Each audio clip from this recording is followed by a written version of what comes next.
पर्यावरण, पर्यावरण का संधि भी पूछा जा सकता है, पर्यावरण में उपसर्ग भी पूछा जा सकता है, और परिधन आवरण का अर्थ भी पूछा जा सकता है। यही जब पर्यावरण सब भाषा पढ़ेंगे तो पर्यावरण में वहां परिभाषा पूछता है, पर्यावरण का परिभाषा क्या है। यहाँ जब उपसर्ग पढ़ रहे हैं तब भी देखिए यहाँ आपको पर्यावरण मिल रहा है, तो परिधन आवरण, पर्यावरण, ठीक, परिधन आवरण बराबर पर्यावरण, और संधि में भी मिल गया। उसके बाद इसका अर्थ चारों ओर में हो गया, और परि मतलब क्या, आवरण माने क्या, आवरण माने घिरा हुआ, परि मतलब चारों ओर, ठीक, और चारों ओर से घुरा हुआ। आप जब पर्यावरण बताएंगे तो उसका अर्थ होगा, और परिधन आवरण बराबर पर्यावरण होगा। फिर देखिए उपसर्ग में अगर क्या मिला है तब परि मिलेगा, परि, परिधन आवरण बराबर पर्यावरण, तो यही परि क्या है, उपसर्ग है।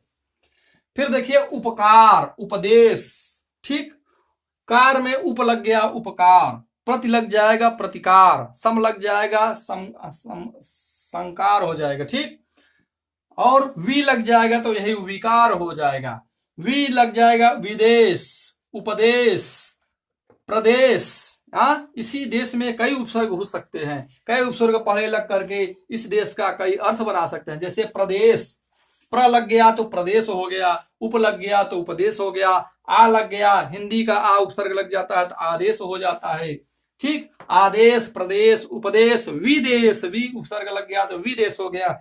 इसलिए भैया ये उपसर्ग में भी मिलेगा, संधि में भी मिलेगा, समास में मिलेगा, और कहाँ कहाँ मिलेगा, अर्थ में भी मिल सकता है, और पर्यावरण क्या मिल जाएगा, विलोम शब्द भी मिल जाएगा, ठीक, तो कहीं भी ये मिल सकता है। आप इसको अच्छे से पढ़ेंगे तो एक पढ़ने से कई प्रश्न आपके हल हो सकते हैं, ठीक। देखिए अब कुछ अव्यय से देख लिए, जैसे अधिहरी, अधिहरी, प्रतिदिनम, प्रतिकूल, ठीक।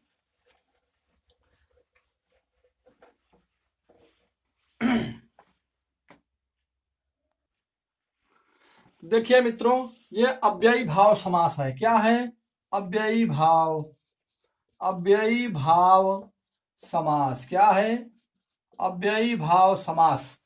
अव्ययी भाव समास में भी देखिए अव्यय लगे हैं, अव्यय का ही पार्ट होता है उपसर्ग। उपसर्ग देखिए यहाँ लगा है अधि, अधि, उप, उप, उप, उप, निर्वि, निर, निर, निर, प्रति, प्रत्येक, प्रति, प्रति, अनु, अनु, अति, दुर, निर, यथा, यथा, प्रति, अनु, आ, आजीवन, आमरण, जीवन तक, आमरण माने मरने तक, अनुगुण, अनुगुणम माने गुण के पीछे।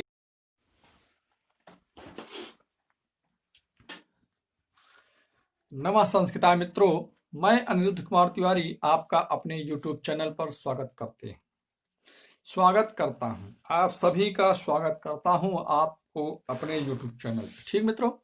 देखिए आज आपको सीटेट टेट के लिए, खास करके सीटेट के लिए, किसके लिए, सीटेट के लिए मैं उपसर्ग लेकर आया हूं। क्योंकि गद्यांश और पद्यांश में से आपसे उपसर्ग पूछ लिए जाते हैं। क्या क्या पूछ लिए जाते हैं, उपसर्ग पूछ लिए जाते हैं। जी हाँ मित्रों, आपसे उपसर्ग केवल गद्यांश में से ही पूछ लिए जाते हैं, उपसर्ग क्या है या इनमें कौन सा उपसर्ग लगा है, तो वो तो बताएंगे ही बताएंगे गद्यांश में, लेकिन यहां पहले उपसर्ग से परिचित करा दें। उपसर्ग होता क्या है, उपसर्ग का अर्थ क्या होता है, उपसर्ग लगता कहाँ है, और उपसर्ग को पकड़ते कैसे हैं, ठीक। तो देखिए आज आपको उपसर्ग के बारे में बताएंगे, तो बस केवल इतना बताएंगे। देखिए उपसर्ग, पहले तो देखिए उपसर्ग क्या होते हैं। तो उप का मतलब क्या होता है और सर्ग का मतलब क्या होता है। उप मतलब होता है समीप, क्या होता है, समीप, और सर्ग मतलब होता है सृजन करना या सृष्टि करना। क्या होता है, सृष्टि करना, ठीक, सृष्टि करना। समीप मतलब सृष्टि करना या सृजन करना या बदलाव करना, ठीक, उपसर्ग। और अगर पूछा जाए तो उप धन सृज धन घय प्रत्यय, उपधन सृज धन घय प्रत्यय है। उपधन सृज धन घय प्रत्यय से बनता है उपसर्ग। उपधन सृज धन घय प्रत्यय, देखिए मित्रों ये घय प्रत्यय से बना है उपसर्ग, ठीक, ये डाल लीजिए। उप क्या है? उपसर्ग है। सृज क्या है? धातु है। घय क्या है? प्रत्यय है। उपसृज धन घय बराबर उपसर्ग। उपसर्ग का अर्थ है समीप या सृष्टि करना। यह प्रश्न आप नोट कर लीजिए। उसके बाद देखिए उपसर्गों की संख्या कितनी है, तो संस्कृत में उपसर्गों की संख्या हमारी 22 है। अगर आपसे उपसर्गों की संख्या पूछता है तो बताना है 22। संस्कृत में उपसर्गों की संख्या कितनी है? 22। यही चीज हम लोग हिंदी में भी पढ़ते हैं। तो हिंदी में उपसर्गों की संख्या कितनी है? तो हिंदी में उपसर्गों की संख्या 10। कितनी है? 10।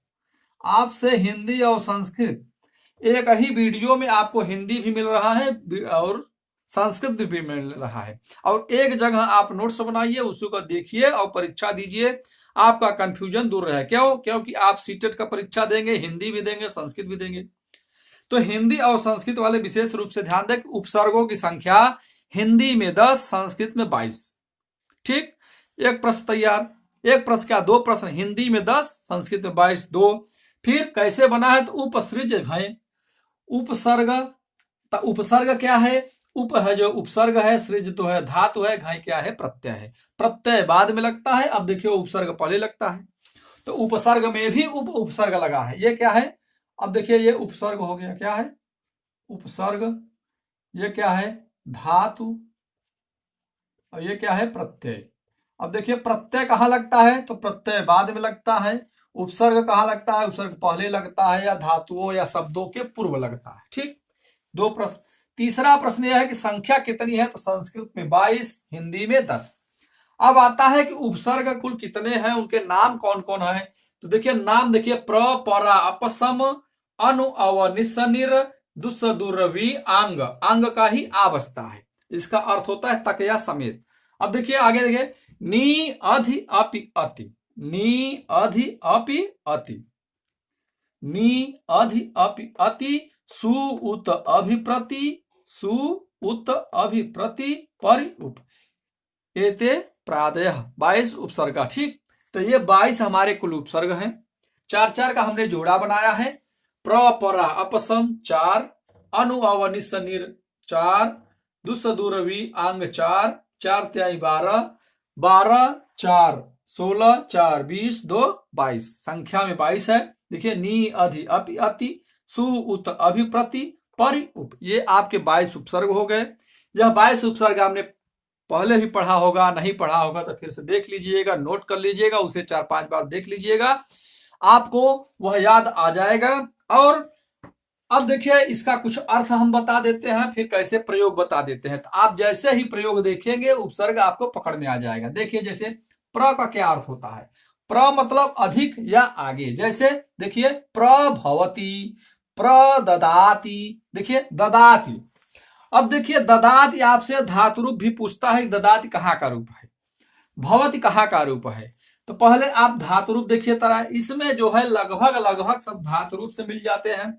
और या तो कुछ ऐसा शब्द मिलेगा जिसका कुछ अर्थ होता है, एक निश्चित अर्थ होता है। उस निश्चित अर्थ के पहले, उस निश्चित अर्थ के पहले कुछ उपसर्ग लगे रहते हैं। तो कौन कौन से वो अर्थ वाले शब्द होते हैं या कौन कौन से उपसर्ग लगे होते हैं, आप थोड़ा सा पकड़ना चाहेंगे तो पकड़ लेंगे। जिससे कि जैसे बता दिया जाए, एक छोटा सा यहां एक कोने में थोड़ा देखिए, जैसे आपको एक शब्द दे दिया जाए, जैसे यहां है हार शब्द। ठीक, एक हमने छोटा सा हार शब्द लिया। अब यहां देखिए हमने प्र लगा दिया तो प्रहार हो गया। ठीक, फिर प्र को मिटाया, वी लगा दिया, बिहार हो गया। ठीक, फिर हमने उप लगा दिया। क्या लगा दिया? उप लगा दिया। देखिए उप लगा दिया, उपहार हो गया। तो प्रहार, विहार, उपहार। अब यही सम लगा दे तो समहार बन जाएगा। क्या बन जाएगा? संहार। ठीक, देखिए मित्रों संहार बन रहा है। क्या बन रहा है? संहार। क्यों? सम लगाते हैं तो ये बिंदी क्यों बन जाता है? आगे व्यंजन है तो ये जो म होता है वो बिंदु हो जाता है, इसलिए संहार बन गया। अब संहार मतलब अर्थ बदल गया। संहार मतलब संहार करना, मारना। विहार मतलब घूमना। प्रहार मतलब चोट करना। ठीक, प्रहार, संहार, विहार और उपहार। अब देखिए उपहार अगर यही अर्थ होता, उपहार का अर्थ क्या हो जाता? उपहार मतलब गिफ्ट देना।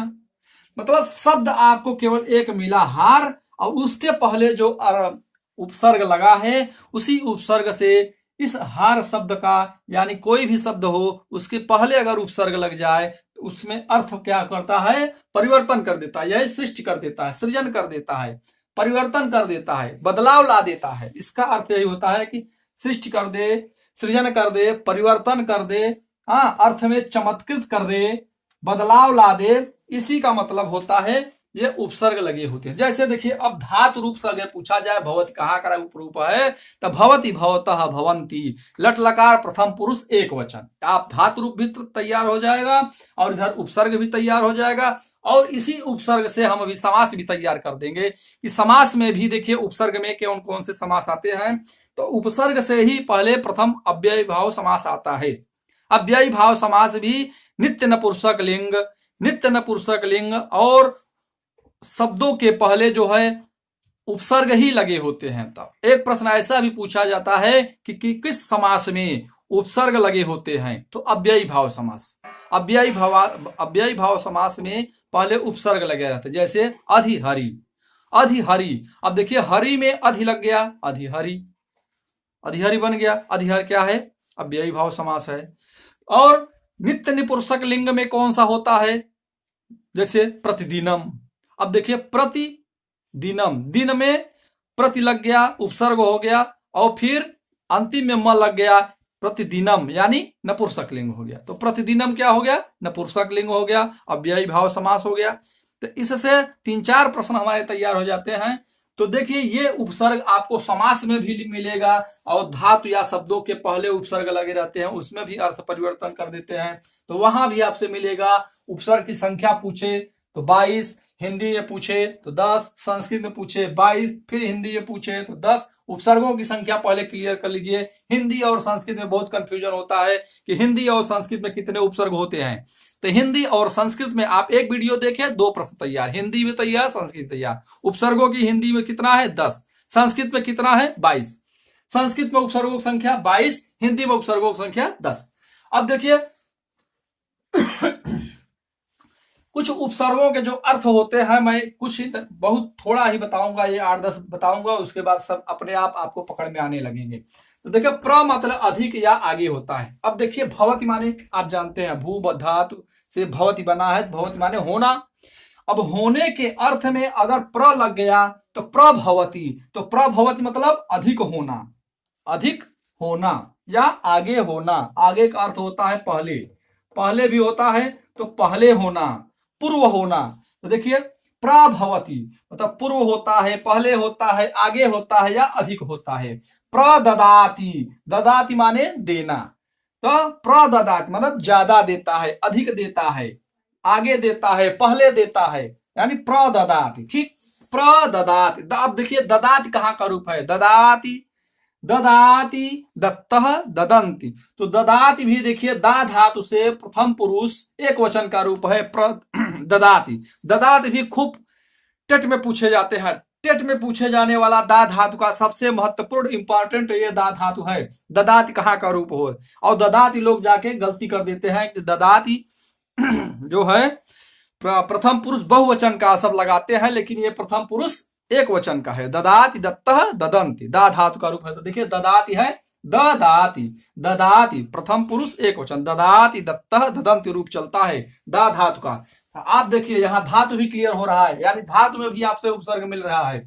अब देखिए पराभवती, पराभवती, परा का क्या अर्थ होता है, परा माने उल्टा या पीछे, तो भवती माने देखिए फिर भवती कहाँ का रूप है, भवती माने होता है, पराभवती माने पीछे होता है, बाद में होता है, ठीक, या उल्टा होता है। अब भवती कहाँ का रूप है, भवती, भवतः, भवंती, भू धातु प्रथम पुरुष, भू धातु लट लकार प्रथम पुरुष एक वचन का रूप है भवती। भवती माने होना। अब परा लग गया, उपसर्ग है, तो भवती माने होना, लेकिन परा भवती माने पीछे होना, बाद में होना, ठीक। परा जयते, जयते, जयते, जयंते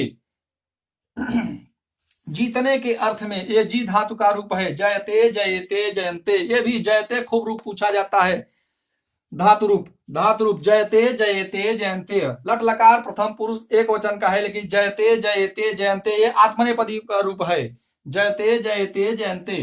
पराजयते माने पराजित होता है यानी पीछे होता है, या उल्टा जीतता है लेकिन पीछे जीतता है, यानी जीतने के अर्थ में जयते का रूप चलता है। तो जीतता तो है लेकिन पीछे जीतता है, या उल्टा जीतता है, या बाद में जीतता है। ठीक, जीतने के अर्थ में जयते रूप चलता है, जी धातु का रूप है। ठीक, प्रथम पुरुष एक वचन का है, जी धातु। अब देखिए अप, हरति, नयति, हरति, नयति, हरति माने हरण करता है, नयति माने ले जाता है, नयति भी नी धातु का रूप है। आप सो यहाँ धातु भी तैयार हो रहा है, उपसर्ग भी तैयार हो रहा है, लकार भी तैयार हो रहा है, और वचन भी तैयार हो रहा है, विभक्ति भी तैयार हो रहा है। ठीक, तो देखिए नयति, नयति, नयतः, नयन्ति, नी धातु ले जाने के अर्थ में, नी धातु, नयति, नयतः, नयन्ति, प्रथम पुरुष एक वचन यानी लट लकार, नयति, नयतः, नयन्ति कहाँ का रूप है? नयति।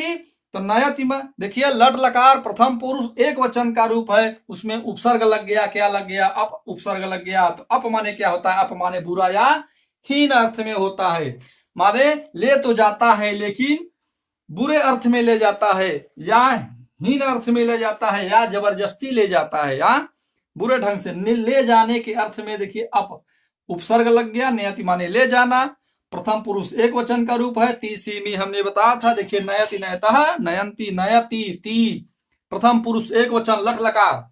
तो प्रथम पुरुष एक वचन लट लकार और नी धातु, नी धातु ले जाने के अर्थ में होता है। और हरति, हरति, हरतः, हरन्ति, हरि धातु ये भी हरण करने के अर्थ में होता है, ले जाने के ही अर्थ में होता है। तो समहरति, समहरति, देखिए अपहरति और समहरति, अप भी उपसर्ग है और सम भी उपसर्ग है। तो सम मतलब क्या होता है? साथ होता है, पूर्ण होता है, उत्तम होता है, और अप माने हीन या बुरा होता है। तो हरति माने ले जाता है लेकिन बुरे ढंग से ले जाता है, और यहाँ देखिए साथ या पूर्ण, उत्तम, सम उपसर्ग पूर्वक समहरति। तो यहाँ देखिए साथ ले जाता है, एक बुरे ढंग से ले जाता है और एक देखिए सम उपसर्ग लगा तो साथ ले जाता है। तो बुरे ढंग से ले जाना लेकिन साथ ले जाना, दोनों में अर्थ अलग है। तो यहाँ दोनों उपसर्ग भी अलग है, अप है और सम है। समहरति, सम छिपति, देखा छिपति, छिपता, छिपंती, छिप धातु छिपने के अर्थ में। छिपति प्रथम पुरुष लट लकार, लट लकार प्रथम पुरुष एक वचन, छिपति, संक्षिपति माने छिपता है। कहाँ छिपता है? साथ में छिपता है, पूर्ण रूप से छिपता है, या उत्तम रूप से छिपता है। तो छिपने के अर्थ में यहां संक्षिपति। देखिए छिपति धातु है, धातु में पहले उपसर्ग लग गया है सम।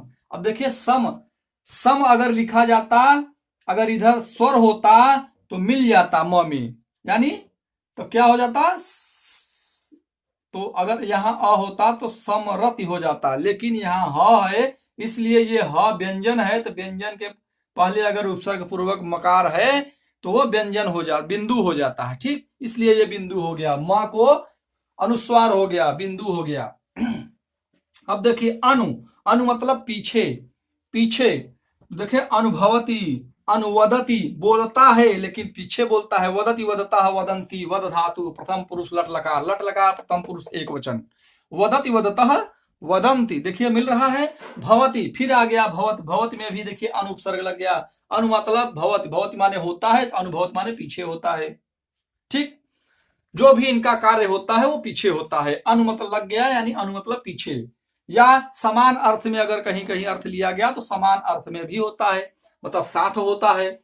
बोलता है तो साथ बोलता है या पीछे बोलता है, दो में से एक ही करता है। अब देखिए हीन अर्थ में अव हो गया, अव या तो ये हीन अर्थ होगा या तो नीच अर्थ होगा। जाता है, गच्छति, छिपति, छिपति माने छिपता है, गच्छति माने जाता है। अब यही अव लग गया, अव उपसर्ग है, तो उपसर्ग मतलब अवगच्छति। अवगच्छत का क्या अर्थ हो गया? मतलब गच्छति माने जाता है, तो नीच अर्थ में अगर लिया जाए तो वह क्या हो जाएगा? नीचे जाता है, नीचे जाता। ठीक, और छिपति मान छिपता है तो वह नीचे छिपता है। ठीक, या हीन अर्थ में, बुरे अर्थ में छिपता है या बुरे ढंग से छिपता है। ठीक, अब देखिए निस धातु, निस निस उपसर्ग पूर्वक, इसका निस का अर्थ होता है पूरा। तो निश्चित, निश्चल, कोई व्यक्ति बहुत निश्चल है, कोई जो है बहुत निश्चित टाइम पे आता है। तो देखिए निश्चित शब्द में क्या है? निस उपसर्ग पूर्वक लगा है, निस। अब देखिए निस में कोई भी स हो सकता है, वह दंत स भी हो सकता है और तालु स भी हो सकता है। निश्चित, निश्चल, निस्संदेह। हाँ, तो दो में से एक देखिए, निश्चित निश्चल मिला है हमें। निश्चित निश्चल में भी देखिए निस जो है उपसर्ग है, इसका अर्थ होता है निश्चित माने पूरा, निश्चित समय पर आना, निश्चल होना। अब देखिए निर, निर मतलब बिना या बाहर होता है। यहाँ दोष शब्द में लग गया निर्दोष, बल में लग गया निर्बल। निर्बल, निर्दोष बहुत इंपॉर्टेंट है, ये हिंदी में भी पूछे जाते हैं, संस्कृत में भी पूछे जाते हैं। और यही निर्बल अगर आ गया तो ये तत्सम भी होगा। ठीक, तत्सम में भी होगा। निर्दोष अगर पूछ लिया जाए तो निर्दोष भी तत्सम है। आपसे यह तत्सम में भी मिलेगा, उपसर्ग में भी मिलेगा, धातु के साथ भी मिलेगा और समास में भी मिलेगा। यानी एक चैप्टर आप पढ़ेंगे, हिंदी में भी पढ़ेंगे, संस्कृत में भी पढ़ेंगे, प्रत्यय में भी पढ़ेंगे और समास में भी पढ़ेंगे। एक चैप्टर से आपसे 5-6 प्रकार के क्वेश्चन बनते हैं। यानी एक चैप्टर अगर अच्छे से पढ़ा जाए गहन अध्ययन से तो कई चैप्टर हमारे तैयार हो सकते हैं। देखिए निर्दोष हो गया, निर्बल हो गया। फिर देखिए दुस, दुस यानी बुरा या कठिन। दुस्साहस, दुष्कर्म। दुस्साहस, किसी ने दुस्साहस किया, किसी ने दुष्कर्म किया, तो यहाँ क्या मिला हमें? दुष्कर्म। देखिए यहाँ दंत स मिल रहा है, यहाँ मूर्धन्य स मिल रहा है, लेकिन क्या है? दुस उपसर्ग है। दुस का अर्थ क्या होता है? बुरा या कठिन, बुरा या कठिन, दुस्साहस, दुष्कर्म। अब देखिए दुर भी मिलता है, दुस के बाद दुर भी मिलता है, तो दुर माने भी बुरा या कठिन होता है। तो देखिए दशा में लग गया दुर्दशा, जन में लग गया तो दुर्जन। ठीक, दुर्जन माने बुरे लोग, दुर्दशा यानी बुरी तरह से दशा, दशा खराब है, कहते हैं मेरा दुर्दशा चल रहा है।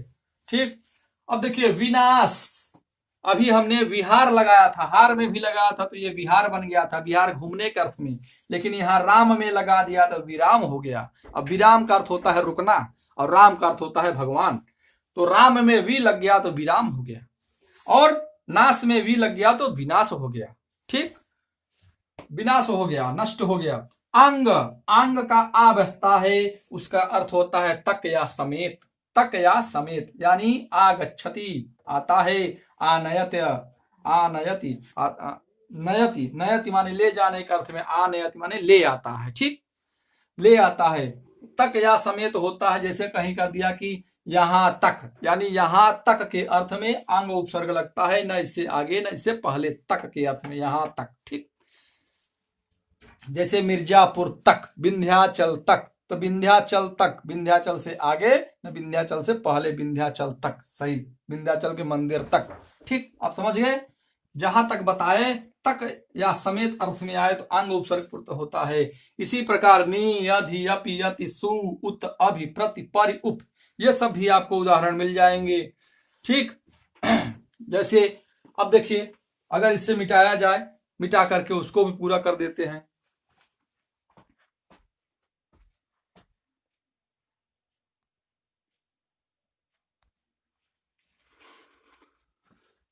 देखिए भाई, जो छूटा हुआ था आपका उपसर्ग में, तो हमने वो भी बता दिया। संस्कृत में बताया ही था कि 22, हिंदी में 10, अब अंग्रेजी का भी देख लिए 6, उर्दू एवं फारसी या अरबी फारसी का 19 ये उपसर्ग होता है। उसके साथ साथ नी उपसर्ग, नी मतलब क्या होता है? नीचे या निश्चित या निबंध, एक जगह कम होने का कारण एक लिया निबंध, निबंध में नी लग गया निबंध।